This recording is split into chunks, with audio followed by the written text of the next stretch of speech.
You're listening to HowStreet.com radio, available online at TalkDigitalNetwork.com. Welcome to HowStreet.com radio, the online source for market opinions. Here is Jim Goddard. My guest is John Rubino, author of several books on the economy, including The Money Bubble. His website is dollarcollapse.com. John, you said very interesting times right now, interest rates falling everywhere. Hey, Jim. Yeah, there were a couple of more announcements just overnight where Poland cut its interest rate to an all-time low, and India surprised the market with another interest rate cut. They'd been cutting rates. So basically what's happening is the whole world is confronted with deflation. In other words, their economies are slowing down, prices are starting to fall instead of going up, and that makes debts harder to manage. So they're all kind of panicking. You know, they're cutting rates down to zero in a lot of cases, and actually into negative territory in some cases. There are now about $2 trillion of bonds trading in the world with negative yields, meaning that if you want to own that bond, you have to pay for the privilege. Those bonds no longer pay you any kind of a return. So first of all, it's unprecedented. The world has never been in a situation like this. And second of all, it makes it really hard to save any money, because what the governments of the world are basically terrified of people not wanting to buy and instead wanting to sell, or to hold on to their cash, because that makes economies slow down. And see, we're dependent on consumer spending and more borrowing and everything now because we've set up these really dysfunctional structures. So if people don't keep on behaving that way, the system just collapses. And so the world's governments are trying to induce people to stop saving and start borrowing and spending, and which, of course, that's what got us into this trouble to begin with. We spent the last 30 or 40 years convincing people that it's a good idea to max out credit cards and to buy the biggest house possible with the longest mortgage possible. And now in the U.S., subprime car loans are the big new thing, where car dealers are basically lending money to anybody with a heartbeat in order to drive a brand new car off the lot. And so what happens is you get a little bit of growth in the short run with these kinds of policies at the expense of the future, because when you borrow a lot of money right now, you're basically moving future spending into the present. And so we've done that globally, and now we're reaping the rewards of our horrible behavior in the past, with a global economy that just can't grow even at zero interest rates. When money is free and we still can't be convinced to borrow and spend, then we've hit the end of an era. And so that's really where we are. We're at the end of this whole Keynesian fiat currency easy money experiment.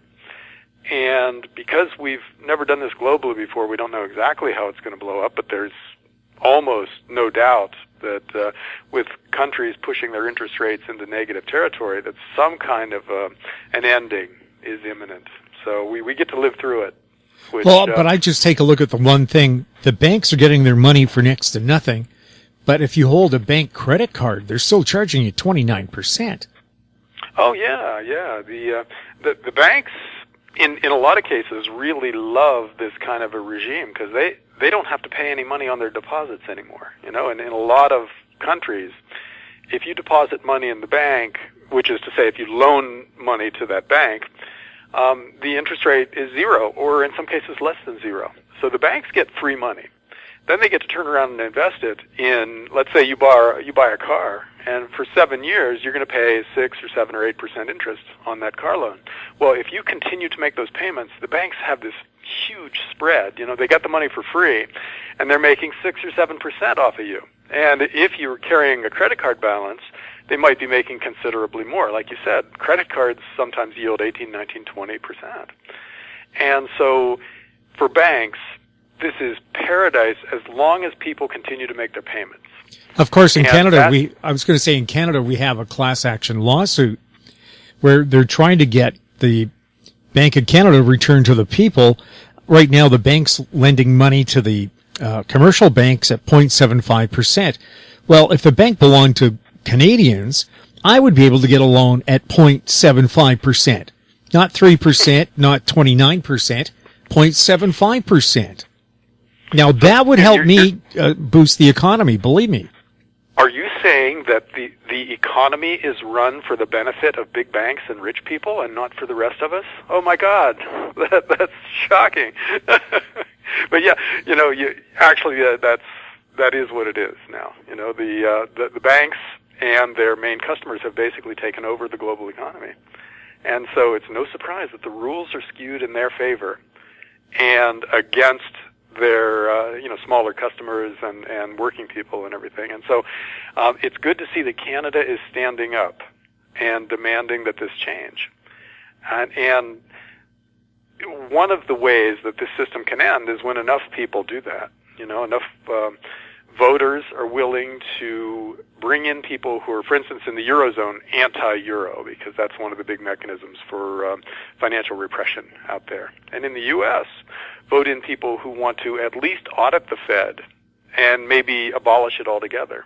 And so maybe this class action lawsuit in Canada is one of the early shots fired in this new war, which would be very cool. So you guys go for it. Do your best to turn the Bank of Canada into something that works for people instead of the big banks.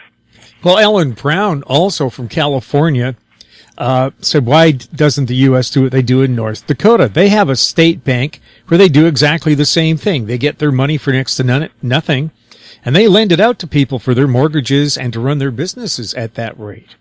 And she said if everybody did that, the economy would just be booming because the banks wouldn't be skimming off the profits. Yeah. Well, I mean, if your goal is to get everybody borrowing and spending at a point in history when we've already borrowed and spent more than we can ever hope to pay off, that would just be a slight delay to the reckoning that is inevitably coming.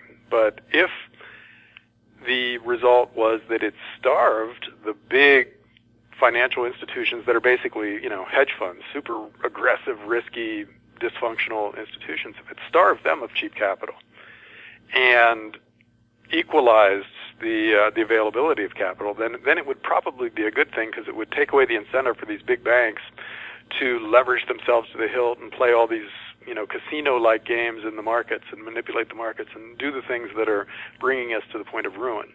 But we probably don't want to encourage individuals to then become the engine for new debt and new leverage in society. What we have to do is find a way to stop this whole hamster wheel that we're on, where we just borrow money and buy stuff, and then we have to work really hard in order to cover the debts that we've taken on, and then we borrow more money to cover those debts because we can't do it through a job. It's a horrible life that we've consigned a lot of people to because we've encouraged them to take on excessive debts. We need to stop that somehow. And it's not clear how you do that without incredible pain. It looks like we have to have either a hyperinflation or a 1930s style depression to get out of this. And that's a horrible prospect for almost everyone, but historically, there's never been a resolution to something like this without that kind of pain. So I don't know. Or a nasty revolution of some kind. Sure. Well, they go together. When you have massive financial crises, you get wars, you get revolutions. Hitler came to power in the aftermath of the Weimar Republic hyperinflation. Napoleon came to power in the aftermath of the post-French Revolution hyperinflation. These things tend to go together. So yeah, it's a really scary prospect. The world is heading for a situation that historically, in past instances, has led to all kinds of horrible things happening and absolute chaos. And the difference is that we're doing it globally now. Everybody's participating instead of just a few countries at a time.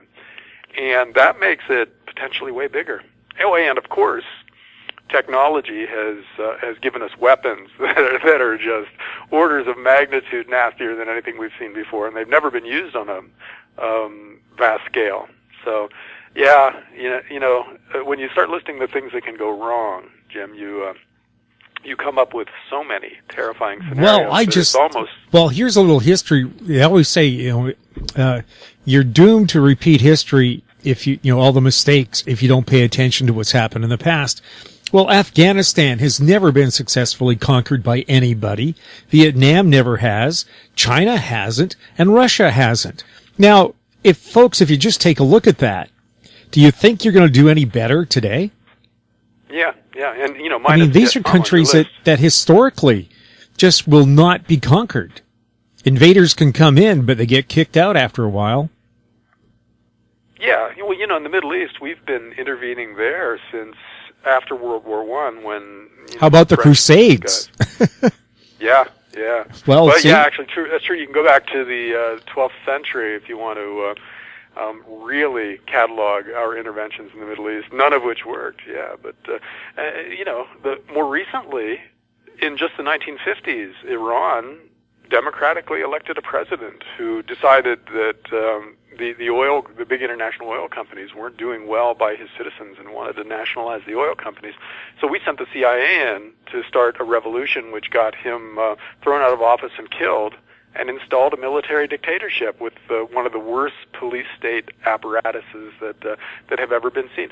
And so we wonder why they're mad at us, We wonder why they're financing terrorists that attack us in other places. Well, that's why. We've been over there screwing with these people for decades, or as you said, for centuries. And so they have a point.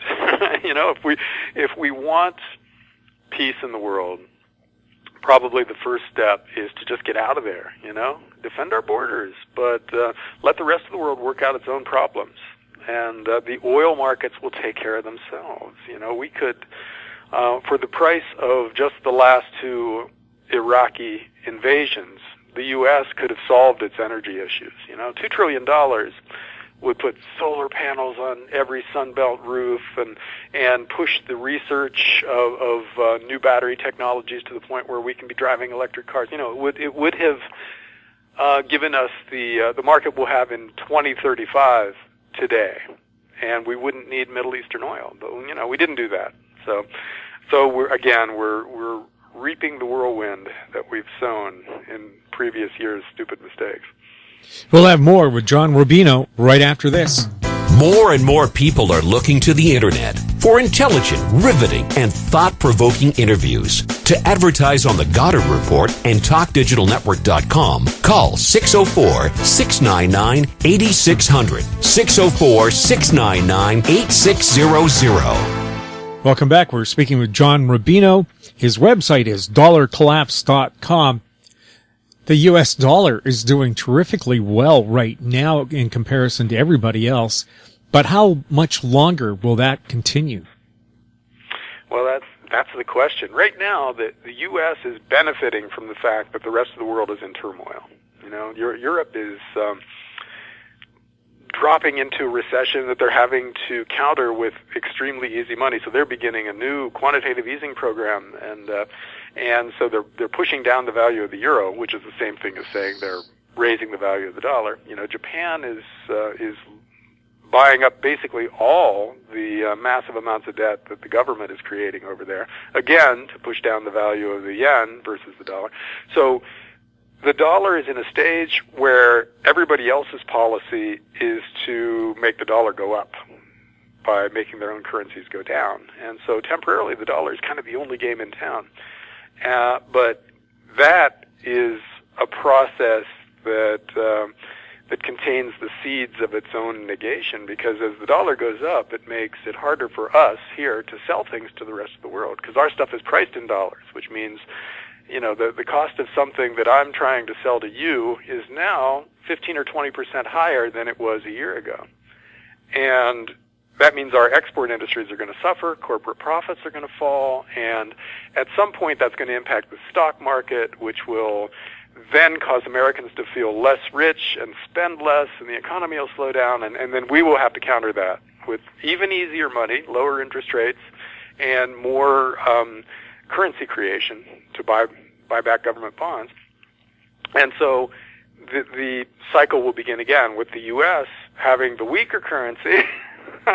See, this is basically the currency war scenario, which is a zero-sum game. One of us tries to make our currency weaker, and that helps us in the short run, but it hurts our trading partners who then respond in kind, and so on, until we get this race to the bottom where all the major currencies get less and less valuable, until we figure out that we aren't gaining anything by doing this, and that we all decide to devalue together to create global inflation, and in that way get out from under our debts. So the question at that is pretty much guaranteed. That's a baked-in-the-cake event.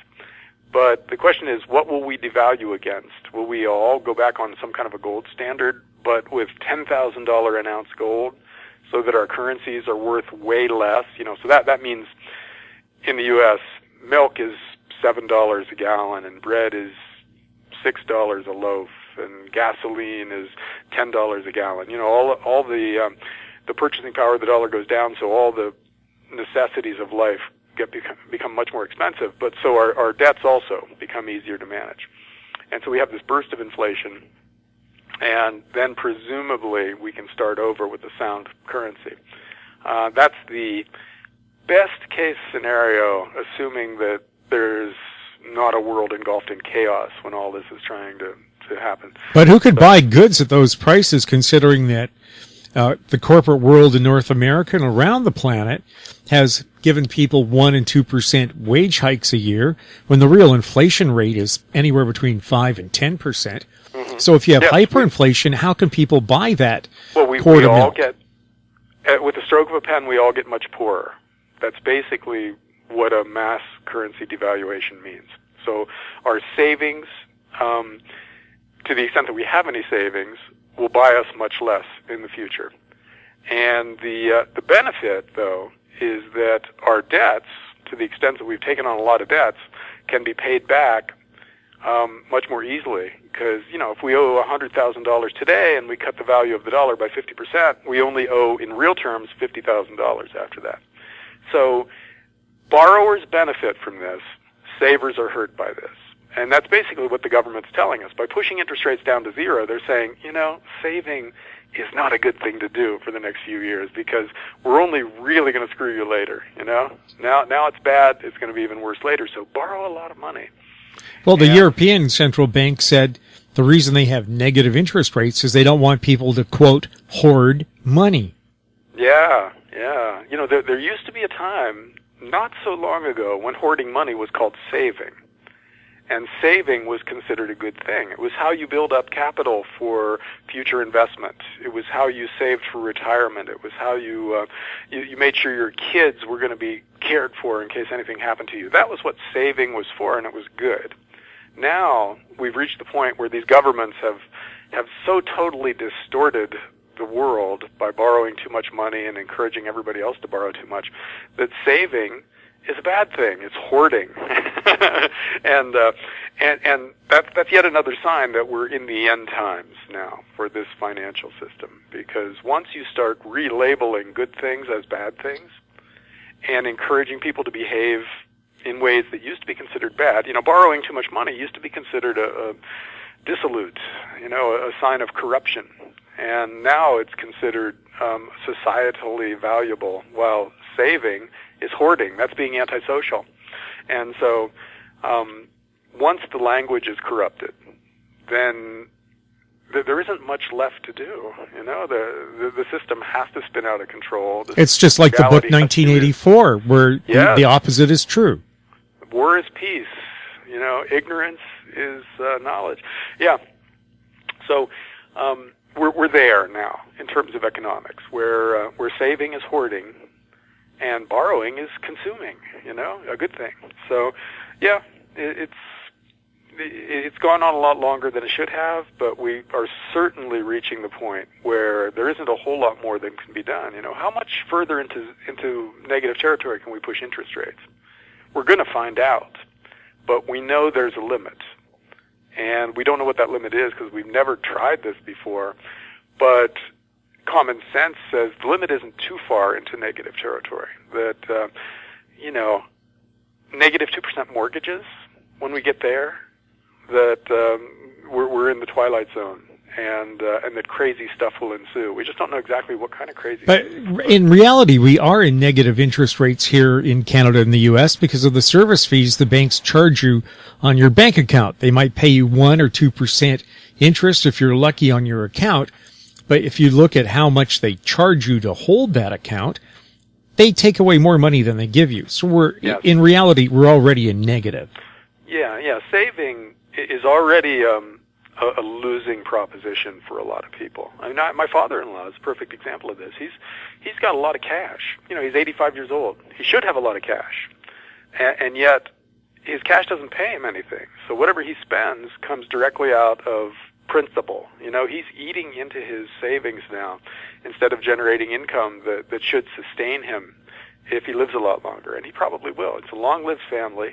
He could see 100, but at this rate, his savings will not see 100. Well, that's why the Japanese government owns the tobacco monopoly. They want you to die at 65 so they don't have to pay you a damn pension. Yeah, well, I mean, that's, if you're sitting there running government retirement plans and you see that the numbers don't work, then all of a sudden really disturbing things start becoming conceivable.